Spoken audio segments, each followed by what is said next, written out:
All right. Happy Friday, everybody. Good afternoon, good evening. My name is Jason Flame, host of the Master Motivation Podcast. And today we got a fun show. This is super exciting to have three professional wrestling coaches online with me today to talk about their experience as professional wrestlers, experience as a coach, and experience in life. So let me first welcome each one of them. We have Vince Valor, we have Danny Devine, and we got Gino Rivera.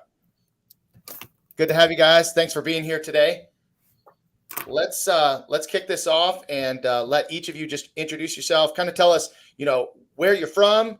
Give us a little bit of your history and background, and we'll let each one of you go for about 30 seconds. And by the way, if you're watching this live and you have any questions for any one of our guests here today, please post those in the comments, and I will rotate through those questions as well. So why don't we start it off with the top? We got Vince Valor.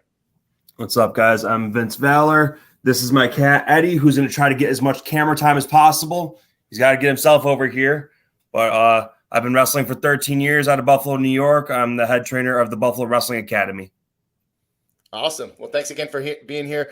We had an amazing conversation the last time that we talked on our podcast. So if you guys haven't had a chance to see and learn more about Vince Valor, go back, Master Motivation Podcast on YouTube, and you can check out his entire full-length video.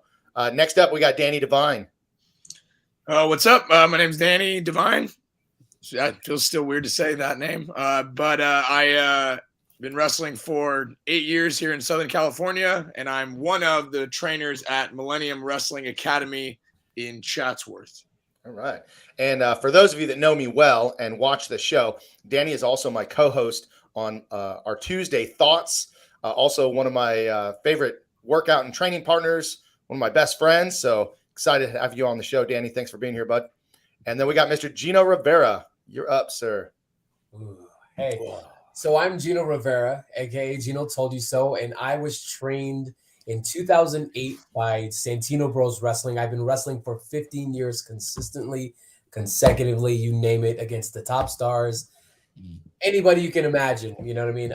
And I also run my school, Off the Ropes Pro Wrestling Sessions in Albuquerque, New Mexico, creating the next generation, the future stars of tomorrow. So that's who I am, and I guess I love wrestling more than you can imagine. Right. Well, listen, Gino was an amazing guest on the show as well, and it's interesting, right? Because we talked about on our podcast that, you can be a very polarizing character online and on social media, but we had a pretty good heart-to-heart discussion and really got to know the man behind the gimmick. And again, guys, if you haven't seen that interview as well as Danny's interview, guys, please go back and check those out. We got TJ Williams. Good afternoon, sir. TJ was responsible, by the way, for getting Vince on the show. So you sure was. What's up, TJ? Hello, TJ. Hello. I'm good to see him. Hey, so let's ask this question. How did you, or why did you, or both, how and why did you get involved in professional wrestling? Let's start with Danny. I pretty much same as everybody. You're a fan of it when you're a kid, and as you know, Jason, you're close to this tale. One of my childhood friends does karate, or now teaches karate at your school, but did karate at your school. Dates my daughter. His older brother was a good friend of mine, and he went, "Hey, my karate teacher, my brother's karate teacher is at a wrestling show." And I'm like, "Well, let's go to that." So I went, and I recognized you we go to the same church, and I recognized you, and I thought, that guy goes to my gym and my church. How can I talk to him? So I did some, reconnaissance and some stalking and figured out what time you went to the gym, and then casually bumped into you at the gym to ask about how to be a wrestler. And then went to wrestling, and I haven't left. Haven't left. Yeah. It's funny. I still remember that day too. I remember that day. And it's interesting that you said it was you casually. I didn't know that it was planned or anything like that. But, we had the pleasure of not only training together, but you and I started Millennium Wrestling Academy as a newer school, because Bump U was the precursor to Millennium Wrestling Academy. And then you and I started that beginners program. And as I posted and have boasted online that, man, it's come such a long way, and kudos to you for what you and the team have continued to do with the school. So, Gino, you talked about training with Santino Bros. How and why did you get involved in professional wrestling? I've loved wrestling since I can remember. My mom was a huge fan. My grandpa was an even bigger fan. It's been a generational thing. And I was literally in Los Angeles walking to a show in the Staples Center. I received a flyer, had a bunch of naked dudes on it. I was like, not me, not going to get me. Walked in, enjoyed the show, came back out. That same flyer came back to me. And I'm like, I don't want to see strippers. I don't know. Stop it. And the guy was like, dude, chill. It's wrestling. And I was like, what? You know what I mean? And he's like, wrestling, it's a school. Like Santino Bros, check it out. Joey Chaos is the trainer. I had no idea about indie wrestling. I was literally a WCW and a WWF fan flipping the channels. I had no idea there was an indie market at all. Mm-hmm.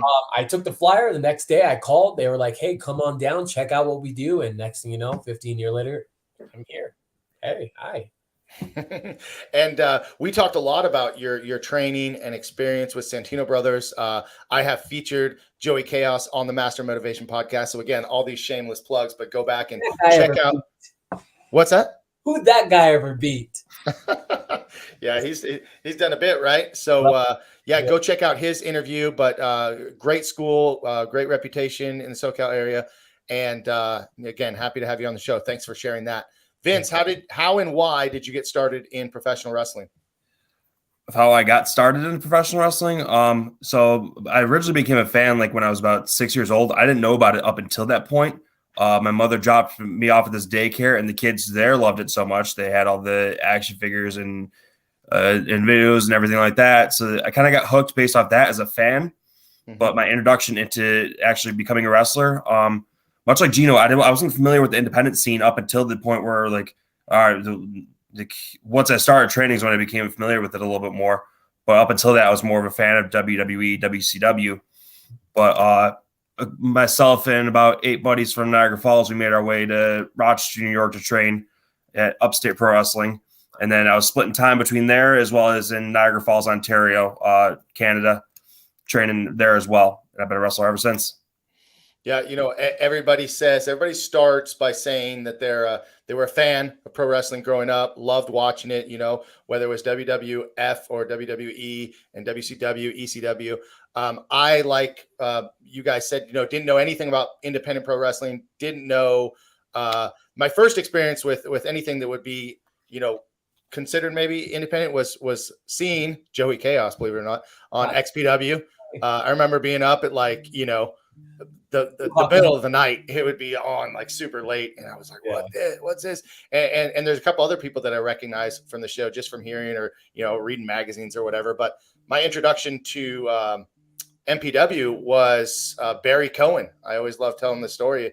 Barry Cohen introduced me to Logan X, and Logan X then in turn introduced me to Seth Skyfire, Steve, Coach Steve, and it all stemmed from martial arts. It was like Barry approached me and said, how would you like to promote your martial arts school? And I said, well, sure. How, what's the deal?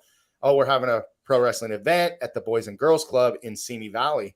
And that was my first experience getting in. And then from there, it just led to going to Bump U and being involved with Millennium Pro Wrestling. And as we moved from, Chatsworth to Moore Park back to Chatsworth.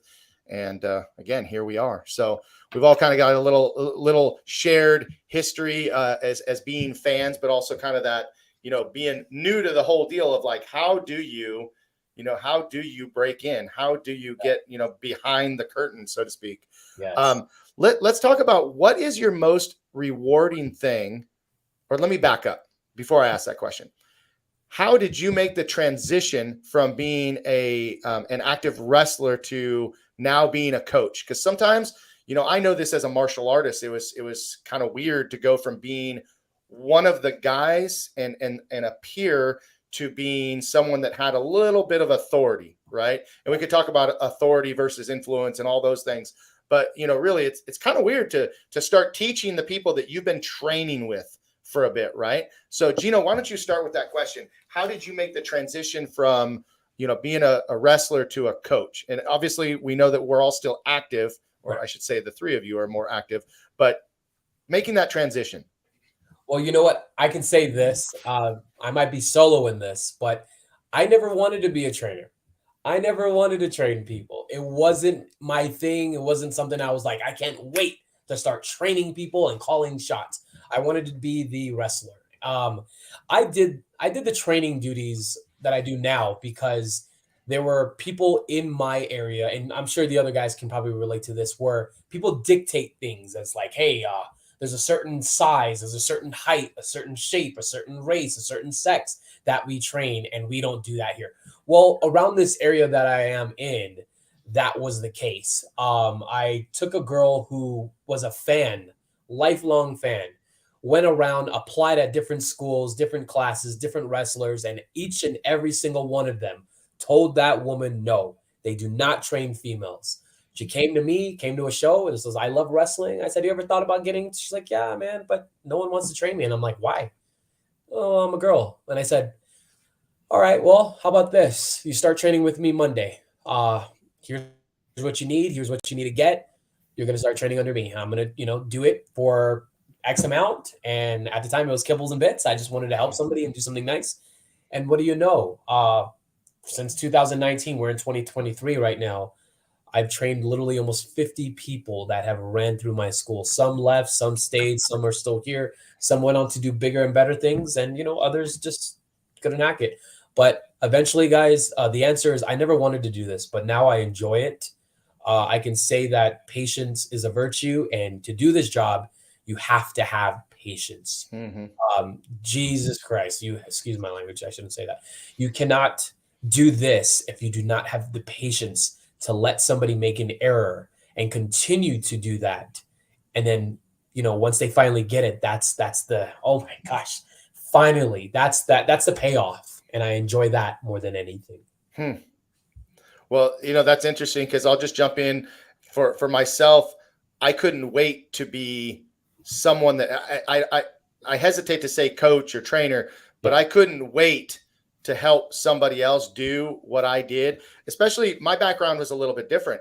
I came in already as a martial arts instructor, someone that owned a school that had been teaching people for, by the time I started training at 38 years old, I had owned and operated my martial arts school for 19 years. So I was used to being in the teacher role and the helper role. It was almost immediate that I wanted to assist in anywhere that I could. And just because it always, my biggest thing is watching people grow and seeing the change in them. And that brought so much joy, so much more to me than my own. Like, honestly, now after all of these years, whether it's wrestling, martial arts, the success of others far outshadows any success that I've ever had.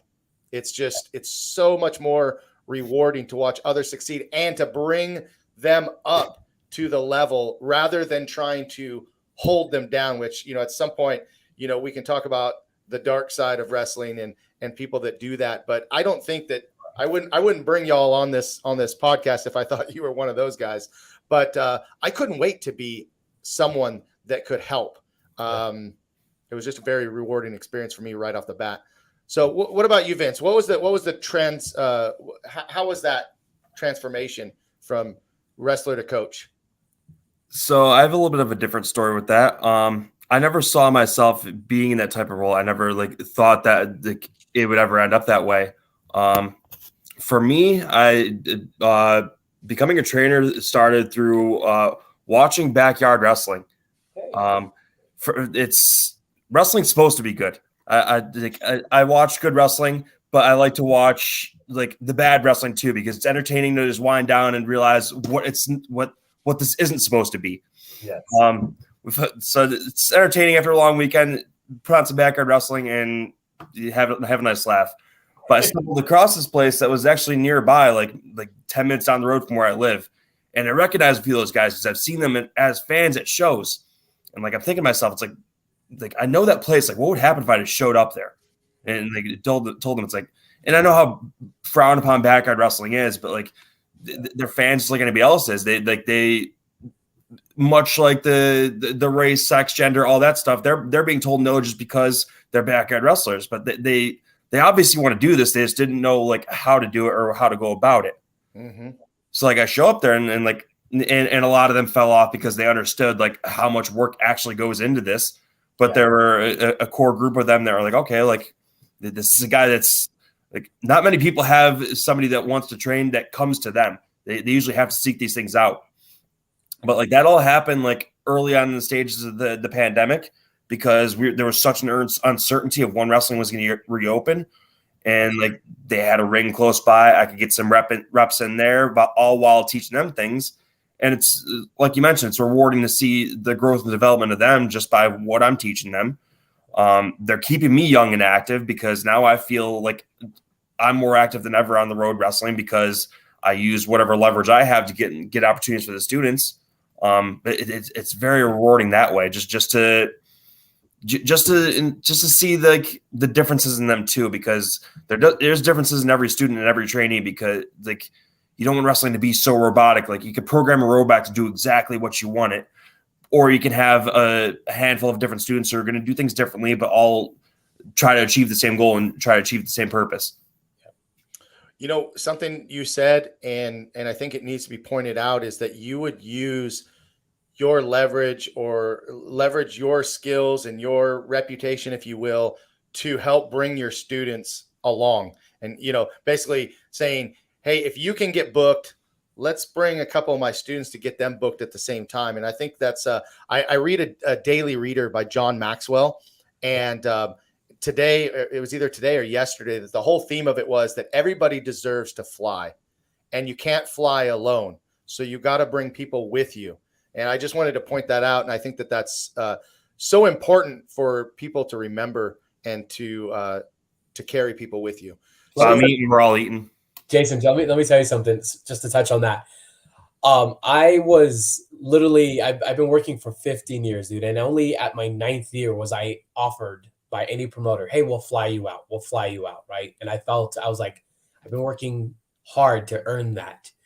Ever since I've had a school, to help my children get booked on the shows, I've declined flights just to sit in a car full of 15 people just so they could get on the show. So I've sacrificed flights just so my students could get on the show. And I find myself back to square one, which is just funny in itself. You know what I mean? Like you work so hard to get those flights, and now it's like, hey, yeah, we'd love to have you. Well, I've got these students. Oh yeah, sure. Can you drive with them? And I'm like, well, I thought you could fly me, and they'll drive, or they'll fly themselves, whatever it is. And they're just like, and here I am, just packed like a sardine with 2, 4, 5, 6 footers, and I'm the smallest one in the middle. And I'm like, this is the greatest.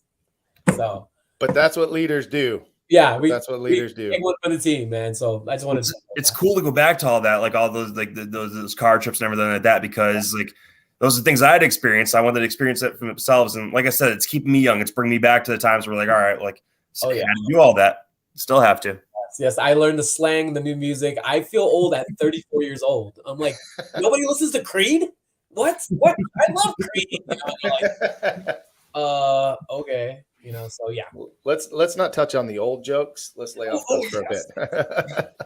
Hey, Danny, I know, personally from experience, I know a lot of the struggles that you have faced, moving into that position and still to this day. Challenges that we face as coaches. But let's first just talk about your transition from being one of the guys, let's just say, to now being someone that's coaching and teaching a class. It was kind of just I was told to do it as opposed to trying to reach for it. It came from. We have at Millennium Wrestling Academy, still it's better now, but it used to be basically like there was just multiple trainers, and it was almost like 3 different schools under one roof. So you got like 3 very different opinions, which ended up being great. And I would go to all of them. So I kind of had a melding pot of everybody. So, cause there were some guys that would only go to certain whatever. So I had kind of a melting pot of everything, and I was just so obsessed with understanding wrestling, and that me and my best friend, my training partner, Daniel Moon, we would go early into class, or like early before the session started, and we would do like just train the two of us. And people started asking if they could come to those days as well. And then that just turned into the owner going, "You have your own day." So that's it, like accidentally happened. Once we moved to the new school, I was more in the fold. I kind of became, I don't love the term, but I became like a locker room leader, I guess, because we run a weekly show. So you're with the same crew every single week. So it just kind of naturally progressed to that way. But I think really it came from, I was obsessed with understanding it, and the people that wanted to take part in that, that's who I surrounded myself with. And then that grew into teaching. And then when new people would come in, I would want to share with them what I loved. And that was that. But, it was an accident, really. Yeah. The first time I ever taught a martial arts class, when I was actually responsible for teaching the class, it was the day that I earned my black belt, and my instructor said, "Okay, the class is yours." And I said, "What? What do you want me to do? Whatever you want to do." All right, here we go. It's funny because like even now, like I'll attend class on Monday. So like, and I'm standing in line just like everybody else. And then Tuesday I'm teaching class, and some of the same guys that were there on Monday are coming, and I'm like, okay, well, now I'm the teacher. I know I was running drills with you yesterday, but now I'm going to teach you. Just because it's like, I'm never going to stop trying to learn more. And like, sometimes you have to show the students at the same point, like, I may know and have done this a little bit longer, but I'm no better than you as far as like my status in this imaginary world of wrestling. But sometimes it's a little awkward. It's armchair quarterbacking is what it is. I get in there with my students. I don't go, "Hey, show me how to do a corkscrew, flip, drip, whatever you want," or "Hey, show me how to do a shooting star," And I'm like, well, I'm not going to get in there and show you. I have to go in there and show them and let them know this is how you do the roll. This is how you do the back roll. I never make my kids do anything I won't do myself. And I took that from Vince McMahon himself, right? He would never make you do anything he wouldn't do himself. That's how I apply my training too. You know what I mean? I'm in there. I'm with them. I'm getting beat. I let everybody do the move on me before they do it themselves or to each other. So I'm beat up beyond belief. Yeah, no, that's 100%. I learned that from Ray Rosas, was one of my trainers, and he let me punch him so many times. Like, he would not let me punch the other students. I punched him, and then we kind of teach I go and help out on his day when he's teaching class, and he has me there. So he goes, "Oh, we're learning spine busters today because Danny walked in. So he's going to take a spine buster from everybody." But I to your point, Gino, like I had plenty of people when I was coming up that were would come to training and stand there on the side and point and say, "Do this or try this. Do a backdrop," whatever. And it's like, dude, you don't even have knee pads on. You're yelling at me to do a backdrop I've never done. But sure. Okay. And it just like, I never wanted to be that way. So it was a big motivator. So I almost thank that person. It was a bad experience, but I thank them for motivating me of what not to be as a coach. Always, always, always. Ray was actually in class 3 or 4 in Santino Bros. He used to hold the camera for us. And it's so amazing to see his progression, and from him as a camera boy to a student to a wrestler to now a teacher. So big ups to Ray. Me and him have been up and down, for years, wrestling, him kicking my butt, me kicking his butt, and he's an awesome trainer. Shout out to you, Ray. Glad to see what you're doing. But dude, I've had that same experience where I've had a lot of places where they're like, "Do this, do that, do this," and man, like I was like, "This isn't how Santino Bros does it." Okay, well, I gotta stop expecting Santino Bros out of someone else. You know what I mean? So I just was like, "Yeah, this isn't the way to do it." One day I'm gonna just do it, but I don't know when. Sure enough, one of my students, Gypsy Mac, was that person that lit the match and started the fire, and now here I am, and I can't get out of it if I wanted to. Well, listen, guys, let's take a moment to just see if we have any questions for viewers. If you are watching, I know TJ was out there and he was watching, just wondering if you have a question for the boys. Anybody else watching live, please drop your comments, questions, and I'll be happy to ask everybody. And if we don't have any other questions from the audience, I'm going to just get started with letting Danny. Why don't you ask a question to the three of us, and you can also answer your own question. So anything that we can talk about that you think would be memorable for our audience? It's a good question. Let's see. I guess I'll share one of the hardest experience of growing as a trainer, but also just elevating yourself in wrestling. You're always trying to get better and raise your stock, because at the end of the day, yes, coaching and helping a team, but like, you are the product in wrestling that you're trying to sell, like your name and all that. And I would deal with some trainers at the time that were upset that I would be getting opportunities that they were either no longer getting or weren't getting.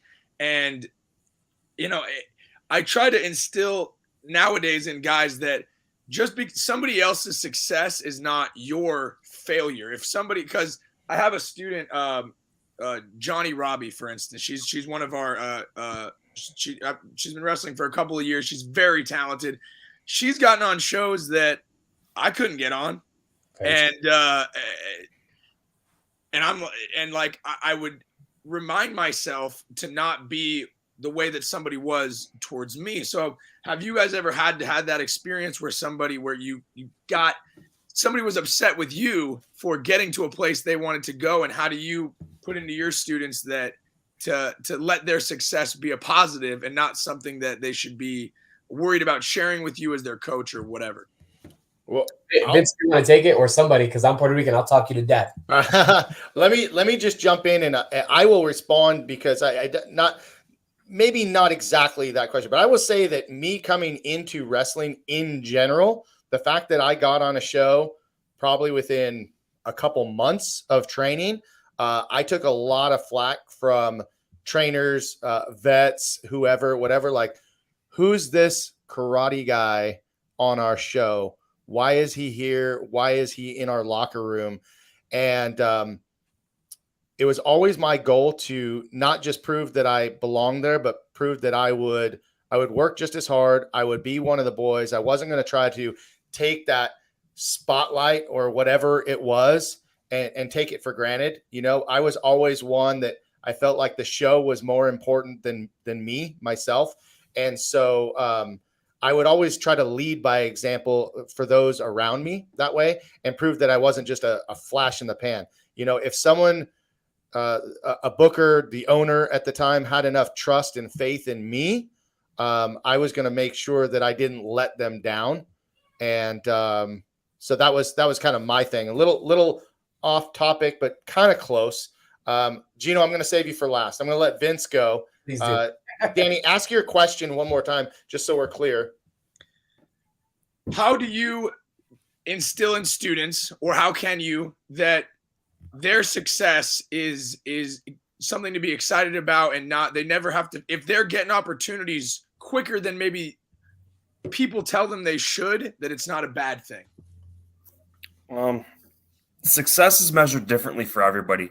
Like, my success might be different. Like, we all have different goals in this. Everybody wants different things out of this.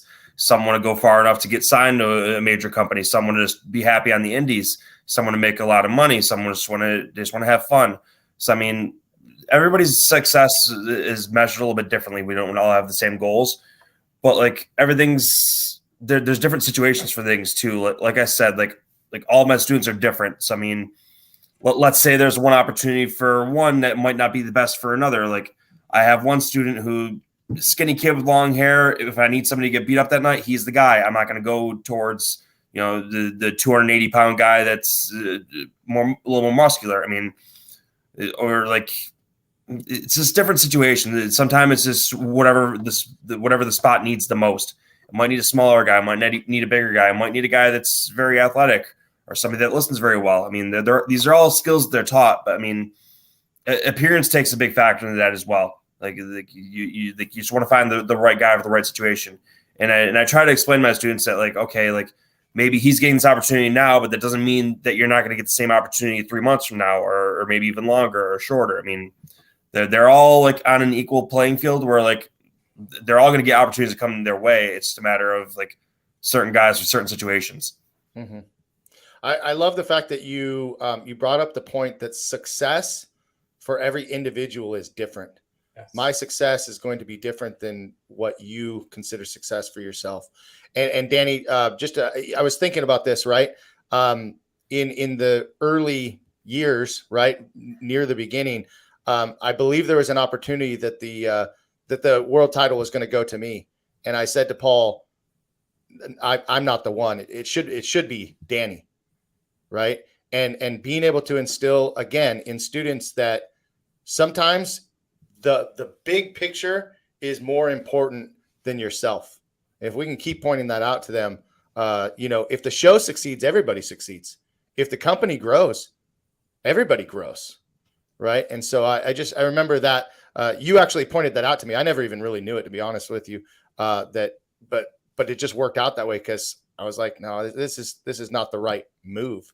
And people have to be willing to be put their ego to the side, I think, too. And that's hard to do. That's hard to, take your ego out of it. So, Gino, what do you say? Repeat that question one more time, Danny. You good? How can you, as a trainer with all your students, how can you make a student's success be something that they can be proud of, as opposed to making it competition between each other or even yourself? So, I mean, that question for me, guys, I'm a little more tough on my students. You know what I mean? As far as like that question, I believe, like some of you said, everyone's road, everyone's path to success is different, right? This person might not have this person's opportunity. This promoter might see something different in this person versus this person or myself. And it's been something like that amongst a lot of my students, where 3 or 4 of my 6-footers, right? All 6'4", 200-something pounds. They see one good thing in one of those guys, and they all can, do big man stuff. They can wrestle, they can talk, but this guy I like, you know what I mean? And one guy might go, hey, well, I'm 6 foot, I'm 200 pounds, I got more muscles than this guy. What does he see in this guy that he doesn't see in me? So we try to break that tension by going, well, like I said, I'm very tough, right? Nobody cares. Work harder, right? You know what I mean? I've had opportunities that I feel I didn't deserve, but someone thought I deserved that. And I've also worked for opportunities that I thought I deserved. Well, you know what? It wasn't given to me. And I always tell my kids, wrestling doesn't owe you ish, meaning the SHIT word. Wrestling doesn't owe you a thing. Nobody cares how hard you work. Nobody cares what you've gone through. Nobody cares what you've done. It's all about the now. And it's all about what someone right there and then sees in you. And you're just, you aren't in that position right now. Does it mean it'll come to you? I don't know. Does it mean you'll get it if you work a little harder? Probably not. You know what I mean? You never know. Wrestling is unpredictable. And I try to tell my guys and girls that, listen, just because I was given this opportunity, doesn't mean you won't. But it does. It also means it doesn't mean you will as well. So you got to hope for the best and expect nothing. And I live by that. I truly punch those and claw and scratch those words into my kids where they understand. Hey, Gypsy Mac might be, get this shot in FSW. Hey, but I've been talking to them for like a year and they wanted to book me, and well, they wanted her right now. Try something else, and you get, you get the students that are a little bugged and, oh man, I never get anything. Well, work harder, dude. You know what I mean? I can't baby you and go, it's okay, don't worry, it'll come next year, you'll be all right. It's a dog-eat-dog world. This business is hard and dark at times, and I'd be a fool to tell you that this is the greatest business in the world and everything you want will be Mickey Mouse and smiley faces everywhere, and you're going to get everything that you want. No, you're not. You know what I mean? And I give it to them raw. They have to hear this, because if they don't know, they're going to go into wrestling expecting and feeling entitled. And that's the one thing you cannot do in wrestling, is feel entitled. I think you started that off. Who was it? Eli Everfly posted something that I think both of you, Danny and Gino, shared Yeah. Maybe it was Brendan that shared. I don't know. Danny's looking at me funny. But just about wrestling doesn't know anything. But listen, life. It was me, 100%. It was me. Yeah. Okay. I knew you were on the same page with that. But listen, life don't know you a damn thing, right? I mean, life, pro wrestling. Let's face it. There are some kids that are born into money right off the bat, and they're off and running. And some of us were not, and had to work with it. Some of us were born with God-given talent. Some of us were not. At the end of the day, if you don't like where you are, change it. Work your ass off and get yourself there. I literally watched a female wrestler currently signed in AEW right now get picked over 3 guys that have been in the business working their butts off. This girl was working for 6 months. She had her 4th match in Colorado, and Kenny Omega went up to her and goes, "We got to talk." Next thing you know, she comes back to us and she goes, "Guys, they're going to sign me." Me and these other guys look at each other like, how the heck? Oh my, what? You know what I mean? Look, they weren't looking for us. They were looking for that person. Right place at the right time. And just because we were entitled that night, like, oh, we're here for a contract, we're here for an opportunity. No. You know what I mean?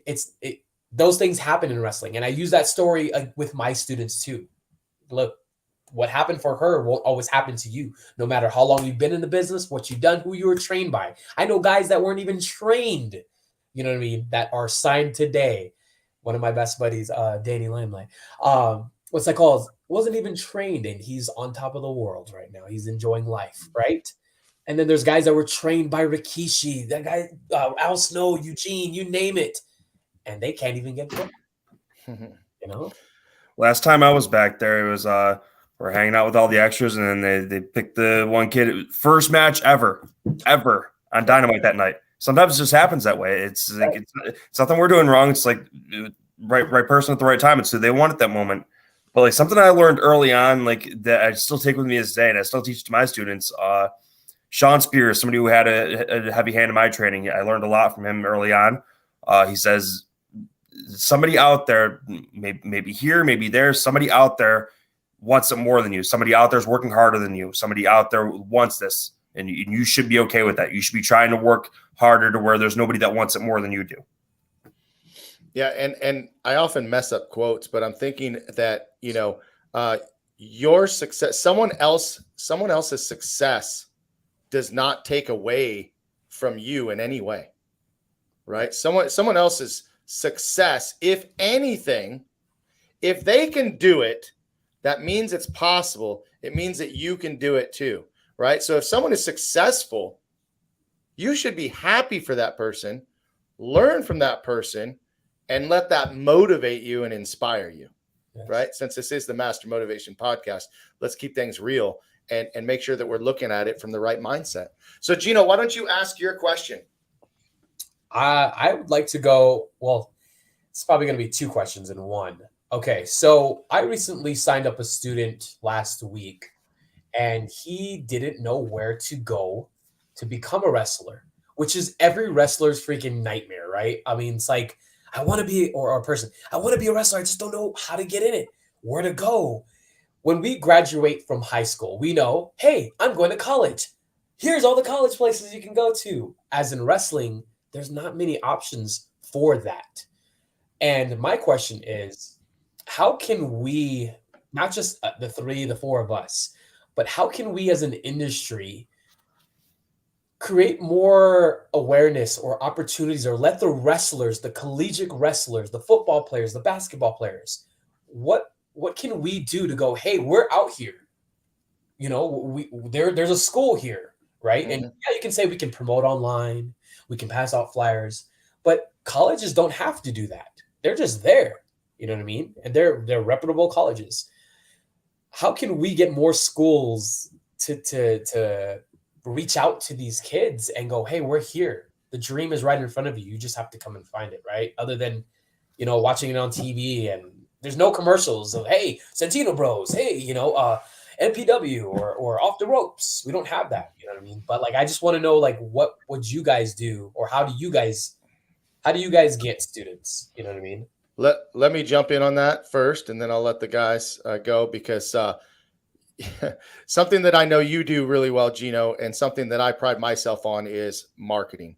Yeah. I am always marketing everything. It doesn't matter what I'm doing, right? It's marketing and awareness, right?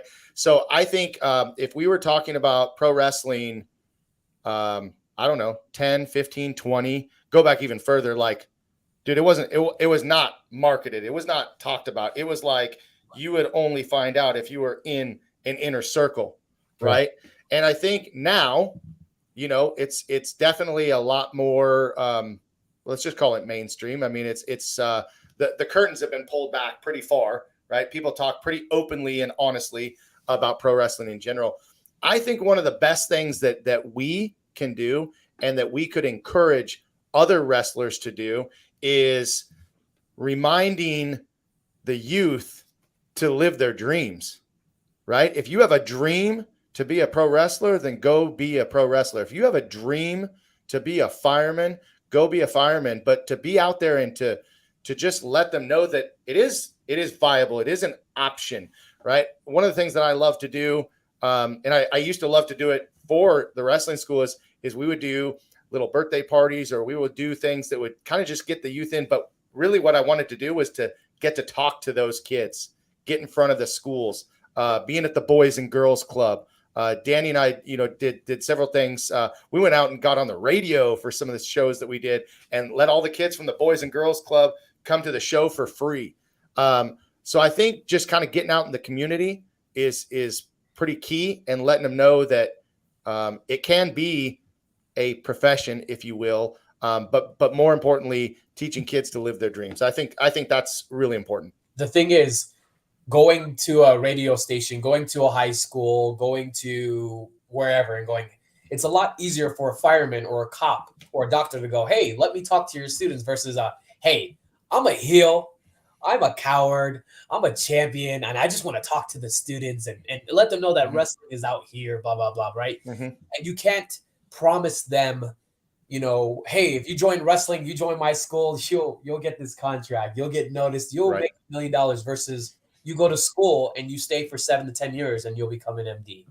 There's no promise in wrestling. It's very hard to do that and bring somebody in. You got to really you got to really want wrestling, and you've got to have a certain amount of crazy to do this, right?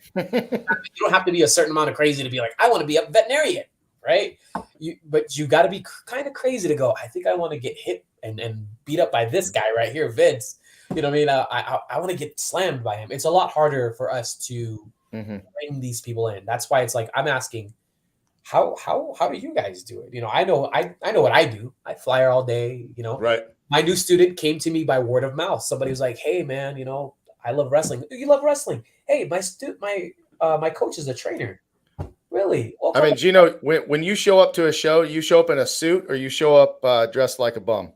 No, I am all about suits. I am all about presentation. So being a pro, right? Being a pro. Absolutely. So instead of people showing up in sweatpants and a ripped up shirt, you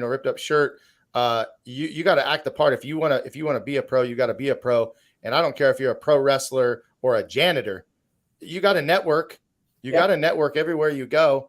I think that's another thing that definitely, if you want to be seen as a pro, that's what you do. What do you think, Vince? I mean, how do you get students in your school? How do you promote your school? Social media is the most powerful tool in professional wrestling. People can get jobs out of it, or it can ruin people's careers depending on the way they behave online. It's a lot of it is as simple as that. It's promoting yourself online. Quarterly, we'll host like an open tryout for to bring in potential new students. Some last, others don't. But it's kind of like that's our best way of getting new students to join in. But it's like our introduction to indie wrestling. Sometimes you just come across somebody handing you a flyer and you don't know what it is. But I get the question of how can we become so known of that being a career path the same way you would a college or it becoming a police officer or firefighter. I think the big difference in that is pro wrestling is the most openly mocked profession in the world. You don't see anybody you tell somebody, a wrestler, oh, this guy's going to body slam me. We've all heard it. We've all heard it in everyday life, and I hear fake wrestling. I get called fake. It's fake all the time. But I think it's because like normal people mock this so much that where like they're not so open to it. Like if we were to walk into a school and be like, "Hey, I want to talk with the kids about this," like they would see it as a joke and wouldn't take it as seriously as they would the police officer or the fireman. So it's that's kind of a disadvantage for us. Yeah. But like it kind of is like it's a seeing is believing thing. Like people aren't so open to the idea of wrestling until they actually see like what it is and what it could present for them.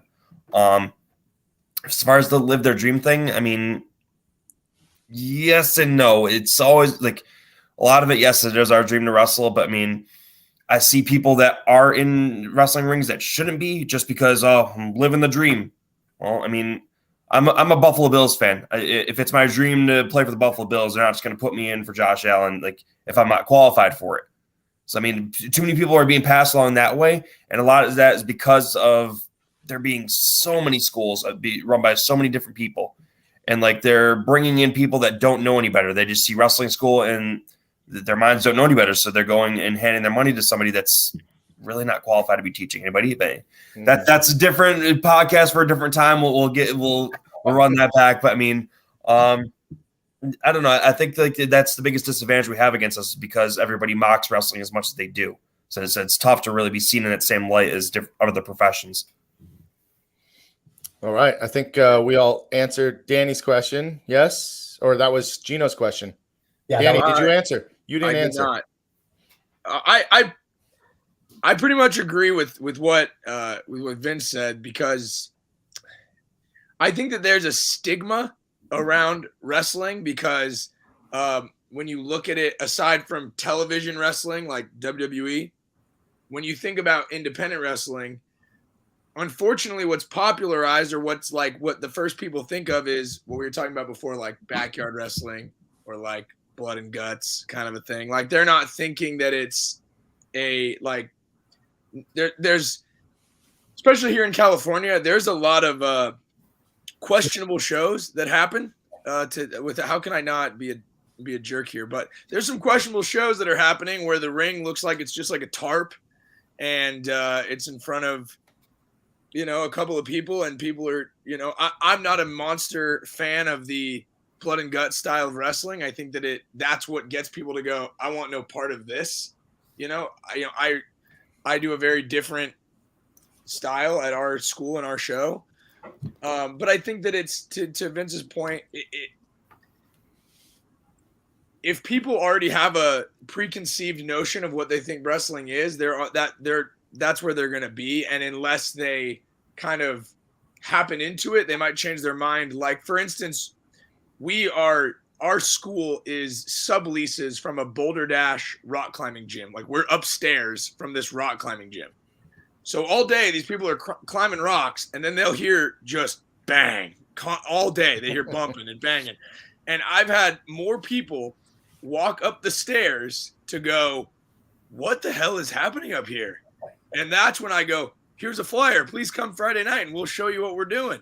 Or I'll see people walk up the stairs, and I'll grab a student and shoot them off to do a head scissors or something that will immediately grab these people's attention, because that's what's going to get them to go, whoa, that's cool, as opposed to, and I think you have to grab their attention that way before we can, because all of us said the same thing when it said, how do you get into wrestling, or how did you get into wrestling? Everybody said they were a fan.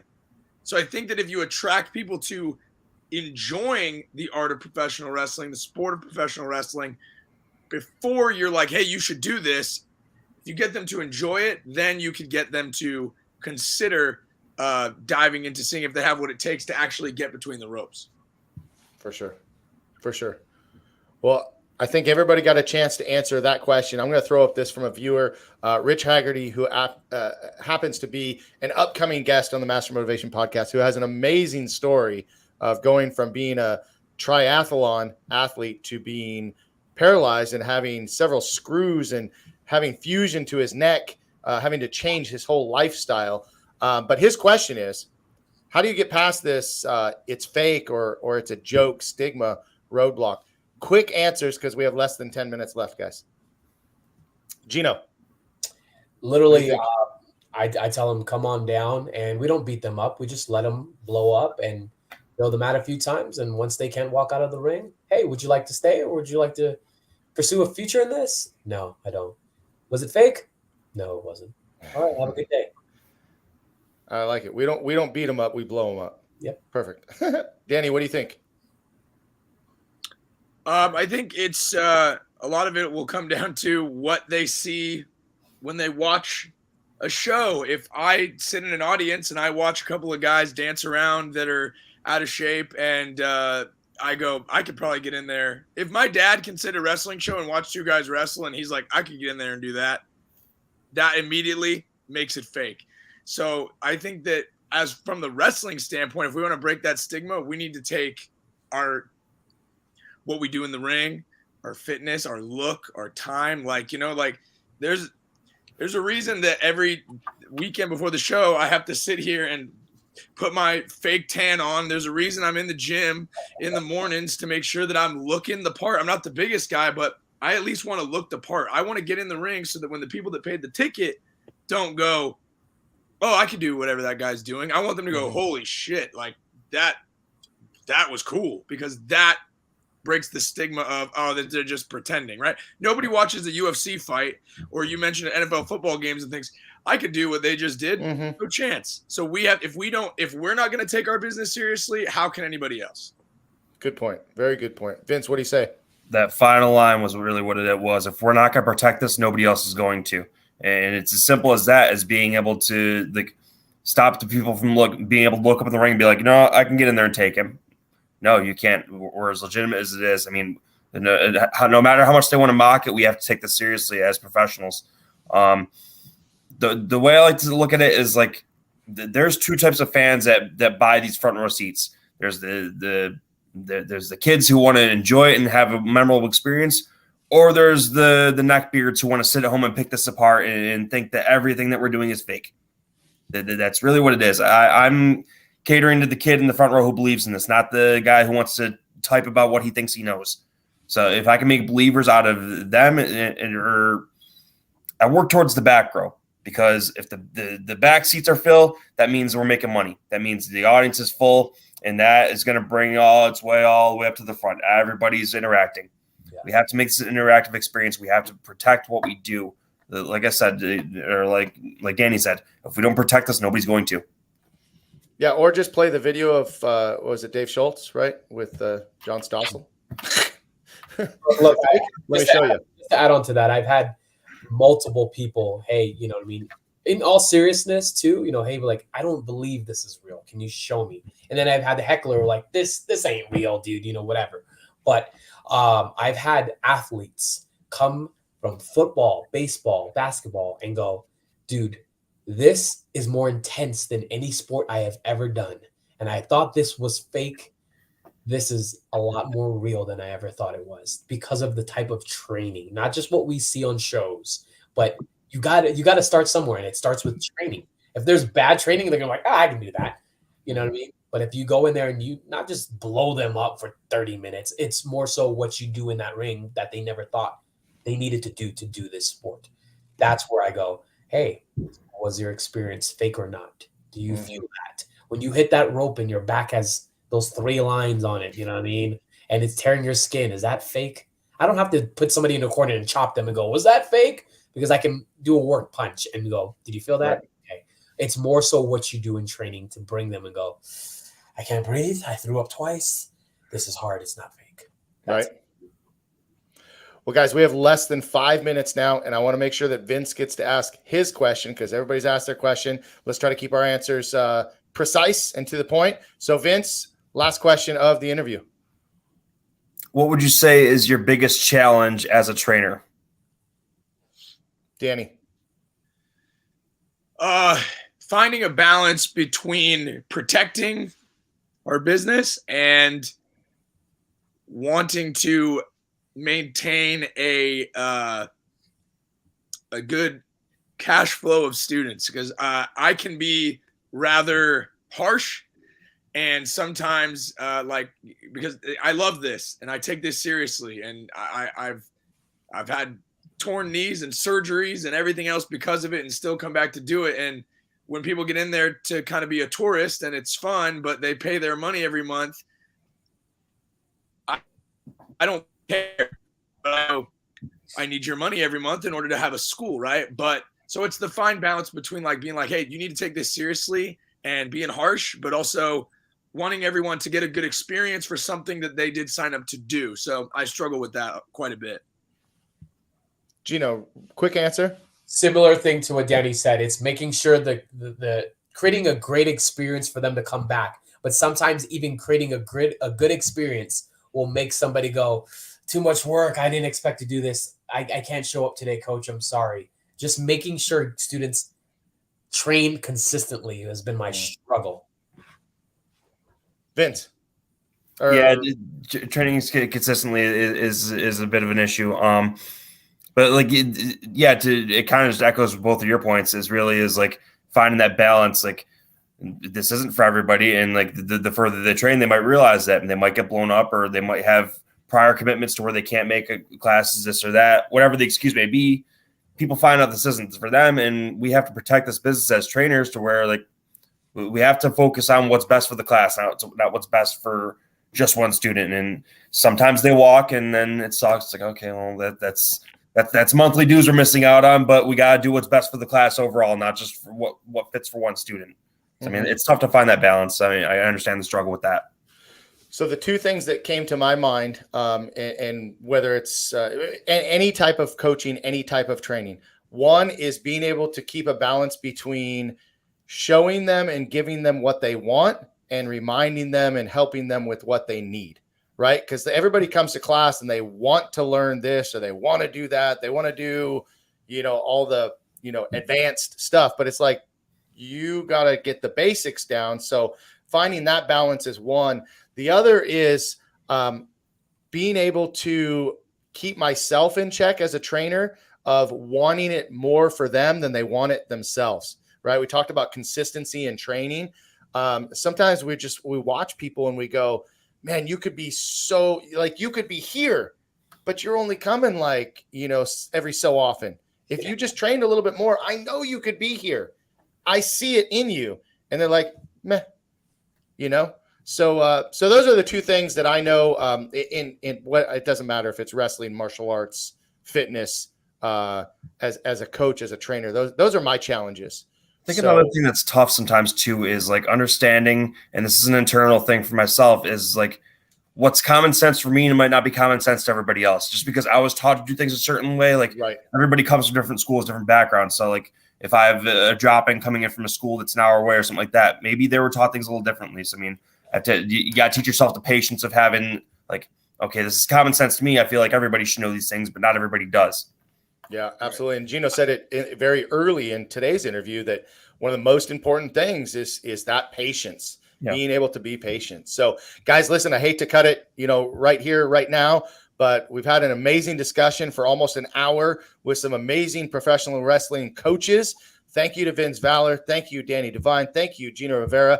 Guys, follow these three on social media because the reason they're on the show today is not only do they have the experience and do they love professional wrestling, but these are leaders that should be commended on just their mindset and their attitude that they pass down to their students and to their schools. That's why I had them on the show today. I hope you learned something today or just take something away that you can use in your life, whether you're a professional wrestler or any other industry. I think there's lots of golden nuggets throughout this interview today. So thank you to all three of you guys for being on the show. Continue doing what you do. You guys are doing great stuff. Thank you. Thank you. All right, guys, that's it for today. Today is Friday, February 24th. We'll be back on Monday for another edition of Master Motivation. And don't forget to check out Danny and I with our Tuesday thoughts each and every Tuesday. And we'll see you next time. Have a great weekend, guys.